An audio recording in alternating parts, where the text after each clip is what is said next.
নমস্কার, আমি দেবেশ চক্রবর্তী ২৭৬ দুর্গাপুর পূর্বের কংগ্রেস মনোনীত প্রার্থী। এবারের ভোটে একদিকে ধর্ম জাতের নামে বিভাজনের লড়াই, বহিরাগতদের সঙ্গে দুর্গাপুরের ভূমিপুত্রদের লড়াই। এই লড়াইয়ে দুর্গাপুরকে বাঁচানোর লড়াই আপনাদের সকলকে সামিল হবার আহ্বান জানাচ্ছি। ডক্টর বিধানচন্দ্র রায়ের স্বপ্নের শিল্পনগরী দুর্গাপুর আজকে মৃতপ্রায়। গোটা দুর্গাপুর আজ আস্তে আস্তে বৃদ্ধাশ্রমে পরিণত হচ্ছে। বিধানচন্দ্র রায়ের স্বপ্নের শিল্পনগরী দুর্গাপুরকে যদি তার পুরনো রূপে ফিরিয়ে আনতে হয়, তাহলে এই কাজ কংগ্রেস ছাড়া আর কোনো দলের পক্ষে সম্ভব নয়।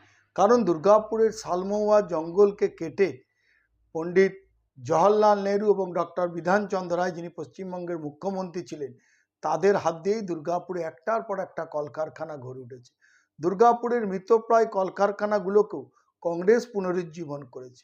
দুর্গাপুর স্টিল প্ল্যান্টে যখন দরকার প্রয়োজন ছিল, যখন তার কর্মক্ষমতা কমে গেছিল, আমাদের প্রাক্তন প্রধানমন্ত্রী স্বর্গীয় রাজীব গান্ধী দুর্গাপুর স্টিল প্ল্যান্টের আধুনিকীকরণ করে সেদিন জেওটি এসওটির নামে হাজার হাজার বেকার যুবকের কর্মের সংস্থানের ব্যবস্থা করেছিলেন।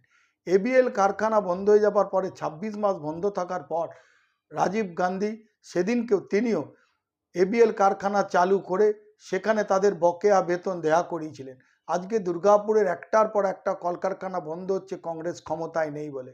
আপনাদের কাছে তাই আমার করজোরে অনুরোধ, দুর্গাপুরকে বাঁচানোর লড়াইয়ে কংগ্রেসের পাশে থাকুন। আমরা আপনাদের কথা দিচ্ছি, দুর্গাপুরের হিত গৌরব ডক্টর বিধানচন্দ্র রায়ের স্বপ্নের শিল্পনগরী দুর্গাপুরকে আবার তার পুরনো রূপে ফিরিয়ে আনব। দুর্গাপুরের যারা ভূমিপুত্র, দুর্গাপুরের বাপ, যার যে সমস্ত যুব সম্প্রদায়ের বাপ ঠাকুরদারা দুর্গাপুরের বিভিন্ন কলকারখানায় কাজ করেছে, তারা আজকে উচ্চশিক্ষার পর দুর্গাপুর থেকে তাদের সরে যেতে হচ্ছে। দুর্গাপুর আস্তে আস্তে বৃদ্ধাশ্রমে পরিণত হচ্ছে।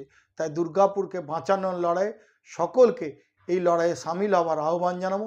এবং ভারতীয় জাতীয় কংগ্রেসের প্রার্থী হিসাবে আমি এই নির্বাচনে প্রতিদ্বন্দ্বিতা করছি। আপনাদের সকলের সক্রিয় সহযোগিতা এবং আপনাদের সমর্থন আমি আশা করি আপনারা আমার পাশে থাকবেন। ভালো থাকবেন, সুস্থ থাকবেন। ভারতীয় জাতীয় কংগ্রেসকে